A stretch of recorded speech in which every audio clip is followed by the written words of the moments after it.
Make in India স্লোগানের আড়ালে এবার ভারতীয় পুঁজির আমেরিকা যাত্রা কি শুরু হয়ে গেল? মুকেশ আম্বানির পর এবার গৌতম আদানি আমেরিকায় বড় অর্থ বিনিয়োগ করতে চলেছেন। আম্বানির বিনিয়োগের কথা টেক্সাসে খোদ ট্রাম্প সাহেব তার ঘোষণা করেছিলেন। আর সম্প্রতি খবর এসেছে গৌতম আদানির বিরুদ্ধে আমেরিকায় মামলা তুলে নেওয়া হলে তিনি সে দেশে $10 বিলিয়ন বিনিয়োগ করবেন এবং প্রচুর আমেরিকানদের কর্মসংস্থানের ব্যবস্থা করবেন। এটা কি দেশের অর্থনৈতিক স্বনির্ভরতার জন্য একটা বড় বিপদের সংকেত? না এটাতে দেশের লাভই হবে? অর্থনীতিবিদদের একাংশ বলেন, যখন এই বৃহৎ কর্পোরেটগুলো আমেরিকায় বা অন্য কোনো দেশের বিভিন্ন প্রকল্পে বিনিয়োগ করে, তখন সেই অর্থের একটা বড় অংশই ভারতের ব্যাংকিং সিস্টেম, কর্পোরেট রিজার্ভ বা ভারতের সম্পদকে বন্ধক রেখে নেওয়া ঋণ হিসেবেই আসে। আক্ষরিক অর্থে এটাকে ব্যবসার বৈচিত্র্যকরণ বলাই যেতে পারে।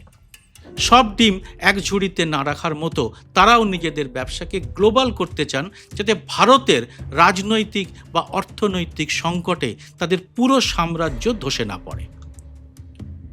কিন্তু এত সরল কি বিষয়টা?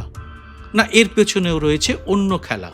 বিশেষ করে এই দুই কর্পোরেটের প্রতিটি পদক্ষেপের সঙ্গে শুধু ব্যবসাই কিন্তু জড়িয়ে নেই, জড়িয়ে আছে রাজনীতিও। ঠিক যখন আদানির আমেরিকার বিনিয়োগের কথা বাজারে উঠে এসেছে, তখন বিদেশের মাটিতে দাঁড়িয়ে ভারতের প্রধানমন্ত্রী মোদি দেশের এক ভয়াবহ আর্থিক সংকটের কথা শোনাচ্ছেন। আসলে মোদি সরকার কর্পোরেট কর 25% থেকে কমিয়ে 15 থেকে 22% নিয়ে এসেছিল এই আশায় যে কর্পোরেটদের কর বাঁচালে তারা সেই টাকা দিয়ে ভারতে নতুন কলকারখানা খুলবে এবং এতে কর্মসংস্থান বাড়বে। কিন্তু বাস্তবে তা ঘটেনি। উল্টে ভারতীয় কর্পোরেটগুলো ট্যাক্স ছাড়ের টাকা দিয়েই নিজেদের পুরনো ঋণ শোধ করেছে অথবা বিদেশে বিনিয়োগ করছে। অনেক অর্থনীতিবিদ বলেছেন, ভারতের সাধারণ মানুষের ক্রয় ক্ষমতা কম থাকায় নতুন কলকারখানা খোলার ঝুঁকি দেশি ব্যবসায়ীরাও আর নিতে চাইছেন না। ফলে দেশের ভেতরের টাকা বিদেশে চলে যাওয়া ক্রমশ বাড়ছে। অর্থাৎ একদিকে ভারতের আভ্যন্তরীণ বাজারে সাধারণ মানুষের চাহিদা কমায় বিদেশি লগ্নি কমছে, আর অন্যদিকে দেশের শীর্ষ পুঁজিপতিরাও নিজেদের স্বার্থে এবং অন্য সুবিধা পেতে বা পিঠ বাঁচাতে বিদেশে পুঁজি পাচার করছেন। আদানির এই বিনিয়োগে ট্রাম্পের মাগা সমর্থকদের মধ্যে বিরাট উৎসাহ তৈরি হয়েছে। ওখানে কর্মসংস্থান বাড়বে, আমেরিকা গ্রেট এগেইন হবে। কিন্তু প্রধানমন্ত্রী মোদি তো প্রতি বছরে 2 কোটি করে চাকরি দেবেন বলেছিলেন। সেই প্রতিশ্রুতির কি হবে? আজকের এই এপিসোডে আদানিদের এই আমেরিকায় বিনিয়োগের প্রেক্ষিতে নতুন তথ্য সামনে এনে বিষয়টি বিশ্লেষণ করব।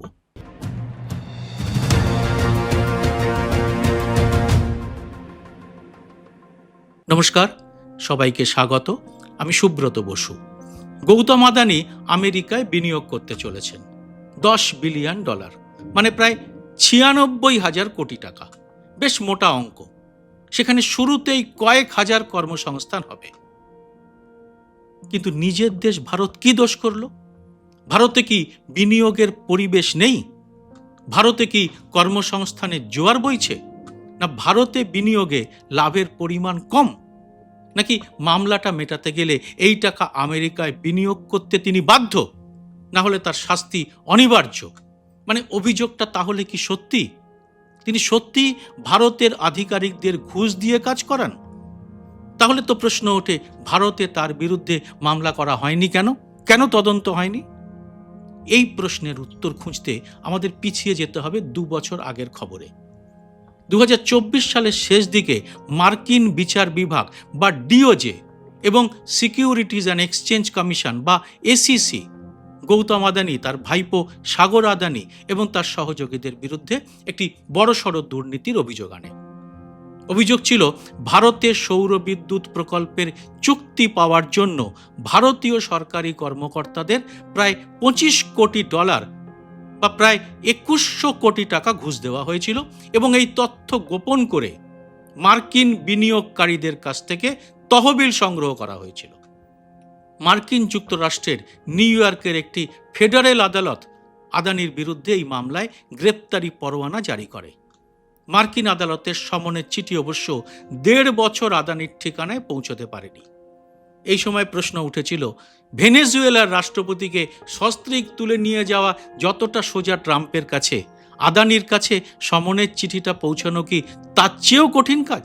প্রায় 1.5 বছরের টানাপোড়েনের মধ্যে বহুবার ভারতের প্রধান বিরোধী দল কংগ্রেসের তরফে অভিযোগ করা হয়েছে যে বন্ধু শিল্পপতি গৌতম আদানিকে বাঁচানোর জন্যই প্রধানমন্ত্রী মোদী ট্রাম্পের সঙ্গে কম্প্রোমাইজ করছেন।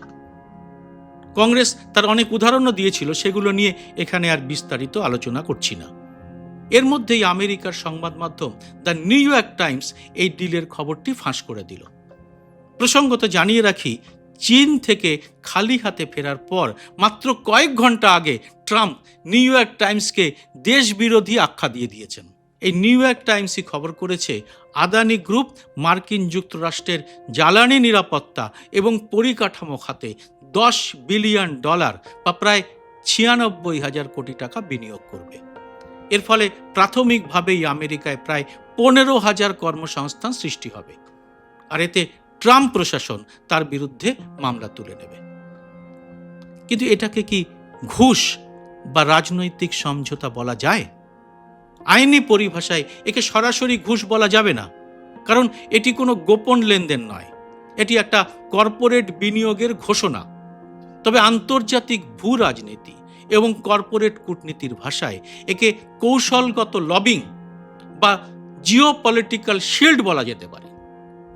ডোনাল্ড ট্রাম্পের নীতি হলো আমেরিকা ফার্স্ট। তিনি বিদেশি বিনিয়োগ এবং কর্মসংস্থান সৃষ্টিকে অত্যন্ত প্রাধান্য দেন, কারণ তার নিজের দেশের মধ্যেই তার জনপ্রিয়তা এখন কার্যত তলানিতে। তাই তার ভরসা এই বিনিয়োগ। আর আদানিদের এই বিনিয়োগ ট্রাম্পের ভাবমূর্তি ফেরাতে একটা গুরুত্বপূর্ণ ভূমিকা নেবে। তাই এটা হলে ট্রাম্প প্রশাসন আদানির বিরুদ্ধে চলা আইনি তদন্তের গতি ধীর করে দেবে বা বিষয়টি আদালতের বাইরে জরিমানা দিয়ে মিটিয়ে নেওয়ার সুযোগও করে দিতে পারে। অতএব সাদা চোখে এটি শাস্তি এড়ানোর আইনি বা রাজনৈতিক সুযোগ বলে মনে হওয়াটা খুব একটা অস্বাভাবিক নয়। কিন্তু বিজেপি তো সবসময় জাতীয়তাবাদের ডঙ্কা বাজিয়েই ভোটের প্রচার করে, অথচ আদানি আম্বানির মার্কিন মুলুকে পাড়ি দেওয়ার সময় তাদের মুখে কুলুপ কেন? বিশেষ করে এমন এক সময় যখন প্রধানমন্ত্রী মোদী ডলার বাঁচানোর জন্য আম জনতাকে সোনা না কেনা, বিদেশে না যাওয়া বা গাড়ি কম ব্যবহার করার মতো কৃচ্ছ সাধন করতে বলছেন। হ্যাঁ, তাত্ত্বিক এবং ব্যবহারিক উভয় অর্থেই এই পুঁজি বা ক্যাপিটাল ভারত থেকেই যাচ্ছে।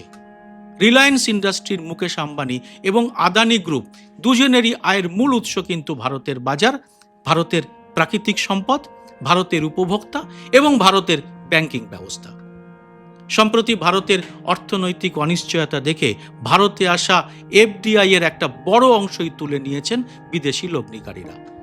টাকার দামের মারাত্মক পতনের এটাও কিন্তু একটা বড় কারণ। আমার সোনা নিয়ে করা ভিডিওতে আমি সে কথা বিস্তারিতভাবে বলেছি। আগ্রহীরা চ্যানেলের ভিডিও সেকশনে গিয়ে সেটা দেখে নিতে পারেন। কিন্তু ভারতে বিদেশি লগ্নি তো ক্রমশ কমছিলই। এবার দেশি কর্পোরেটও যদি চলে যেতে শুরু করে, তার দায় কে নেবে? প্রধানমন্ত্রীর কি উচিত ছিল না এই বিনিয়োগ দেশে ফিরিয়ে আনা? আসুন তথ্যের আয়নায় বাস্তব চিত্রটা দেখা যাক। ভারতে এখন এই মোদি রাজত্বে বেসরকারি বিনিয়োগ এবং বিদেশি বিনিয়োগের ক্ষেত্রে একটা বড় শূন্যতা তৈরি হয়েছে। রিজার্ভ ব্যাংক অফ ইন্ডিয়া বা আরবিআই এবং বাণিজ্য মন্ত্রণালয়ের তথ্য অনুযায়ী 2021-22 অর্থবর্ষে ভারতের নেট এফডিআই ছিল প্রায় $38.6 বিলিয়ন। 22-23 অর্থবর্ষে তা কমে গিয়ে $28 বিলিয়ন দাঁড়ায়। আর 23-24 এবং 24-25 অর্থবর্ষেও এই ট্রেন্ড দেখা গেছে যে নতুন বিদেশি বিনিয়োগ আসার চেয়ে লভ্যাংশ তুলে নিয়ে পুঁজি বাইরে চলে যাওয়ার প্রবণতাই বেড়েছে ভয়ঙ্করভাবে। আমেরিকা, মরিশাস বা সিঙ্গাপুরের মতো দেশগুলো থেকেও ভারতে আগের মতো ঢালাও পুঁজি আসছে না। এর সঙ্গে যুক্ত করুন কোটিপতিদের ভারত ত্যাগ। বিজেপি এবং আরএসএস এর জাতীয়তাবাদে বিন্দুমাত্র প্রভাবিত না হয়ে কিভাবে দেশের ধনকুবেররা দেশের মায়া কাটিয়ে বিদেশে চলে যাচ্ছেন, একেবারে চিরতরে মানে দেশের নাগরিকত্ব ছেড়ে দিয়েই তা নিয়ে অনেক লেখালেখি হয়েছে। হেনলি অ্যান্ড পার্টনার্সের মতো আন্তর্জাতিক সংস্থার রিপোর্ট অনুযায়ী প্রতি বছর হাজার হাজার ভারতীয় কোটিপতি ভারত ছেড়ে দুবাই, সিঙ্গাপুর, আমেরিকা বা লন্ডনে স্থায়ীভাবে চলে যাচ্ছেন। 24-25 সালের মধ্যেই শুধু ভারত থেকে প্রায় 4 থেকে 5 হাজার ধনকুবের ব্যবসায়ী দেশ ছেড়েছেন। তাদের সাথে সাথে তাদের পুঁজিও দেশ ছাড়া হচ্ছে। এর ফলে সাধারণ মানুষের উপর এর প্রভাব কিরকম হতে পারে? সহজ উত্তর, যখন দেশের সম্পদ ব্যবহার করে বড় হওয়া কর্পোরেটগুলো দেশের মাটিতে নতুন কর্মসংস্থান না তৈরি করে বিদেশে বিলিয়ন বিলিয়ন ডলার বিনিয়োগ করে, তখন ভারতের অর্থনীতিতে তার নেতিবাচক প্রভাব পড়েই। আর এর সব থেকে বড় প্রভাব পড়ে কর্মসংস্থানে। এমনিতেই ভারতের প্রায় 80 থেকে 85% কর্মসংস্থান এখনো অসংগঠিত ক্ষেত্রে, যেখানে সামাজিক নিরাপত্তা এবং চাকরির কোনো নিশ্চয়তা থাকে না। পিএফ, পেনশন, স্বাস্থ্য বীমা এসবের কোনো বালাই নেই সেখানে। আর কৃষিকাজ বা ছোটোখাটো পারিবারিক ব্যবসায় জড়িয়ে থাকাকে সরকারি তথ্যে কর্মসংস্থান হিসেবে দেখানো হলেও এর বড় অংশকেই অর্থনীতির ভাষায় বলে ছদ্ম বেকারত্ব, মানে যা থেকে স্থায়ী বা সম্মানজনক আয় হয় না, শুধু পেট ভরানো হয়। সাম্প্রতিক ত্রৈমাসিক তথ্য অনুযায়ী 15 থেকে 29 বছর বয়সীদের মধ্যে বেকারত্বের হার 15.2%। এর মধ্যে আবার তরুণীদের ক্ষেত্রে এই হার আরও বেশি, প্রায় 17.7%। স্টেট অফ ওয়ার্কিং ইন্ডিয়া 2026 এর রিপোর্ট এবং অন্যান্য গবেষণায় দেখা গেছে স্নাতক বা উচ্চতর ডিগ্রিধারীদের মধ্যে বেকারত্ব সাধারণ বা কম শিক্ষিতদের তুলনায় অনেকটা বেশি। স্নাতক ডিগ্রি নেওয়ার 1 বছরের মধ্যে স্থায়ী বেতনভুক্ত চাকরি পাচ্ছেন 7%-এরও কম পুরুষ গ্র্যাজুয়েট। আর কর্পোরেট বা হোয়াইট কলার চাকরি পাচ্ছেন মাত্র 3.7%। কিন্তু তাতে কি, আদানি আমেরিকায় 15,000 চাকরির সুযোগ তৈরি করবেন, আর ভারতের বেকার যুবকরা সেই সুযোগ থেকে বঞ্চিত হবেন। দ্বিতীয় সমস্যাটা হচ্ছে এই বিদেশি বিনিয়োগে টাকার উপর চাপ কিন্তু বাড়বে। বড় অঙ্কের ডলার যখন দেশ থেকে বাইরে বিনিয়োগের জন্য চলে যায়, তখন ভারতের ফরেক্স রিজার্ভ এবং টাকার মূল্যের উপর পরোক্ষে চাপ সৃষ্টি হয়।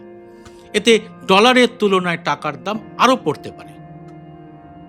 আদানি বা আম্বানির মতো ক্রনিক ক্যাপিটালিজমের সুবিধাভোগী গোষ্ঠীগুলো যখন আন্তর্জাতিক আইনি জটিলতায় পড়ে, তখন তারা নিজেদের সাম্রাজ্য বাঁচাতে আন্তর্জাতিক ক্ষেত্রে বড় শক্তিদের খুশি করার নীতি নিয়ে থাকে। এটাই স্বাভাবিক। কিন্তু প্রশ্নটা হচ্ছে, এতে দেশের স্বার্থ বিপন্ন হবে কিনা? আর সেই স্বার্থ বিপন্ন হলে কেউ তার প্রতিবাদ করবেন কিনা? এ ব্যাপারে আপনি কি বলেন? অবশ্যই জানান কমেন্ট বক্সে। জয় হিন্দ, সত্যমেব জয়তে। স্বাধীন সাংবাদিকতার পাশে দাঁড়াতে এবং আমার প্রতিটি ভিডিও সবার আগে পেতে মাসে মাত্র 59 টাকা দিয়ে চ্যানেলের মেম্বারশিপ নিতে পারেন। চ্যানেলটি খুলে জয়েন শব্দটিতে ক্লিক করে যে কোনো দেশ থেকেই খুব সহজেই এ কাজ করা যায়। চ্যানেলটি ভালো না লাগলে সহজে মেম্বারশিপ ছেড়েও দিতে পারবেন। যারা এর মধ্যেই মেম্বারশিপ নিয়েছেন তাদের অনেক অনেক ধন্যবাদ। আপনাদের জন্য আলাদা করে ভিডিও তৈরির কাজও খুব শীঘ্রই শুরু করা হবে।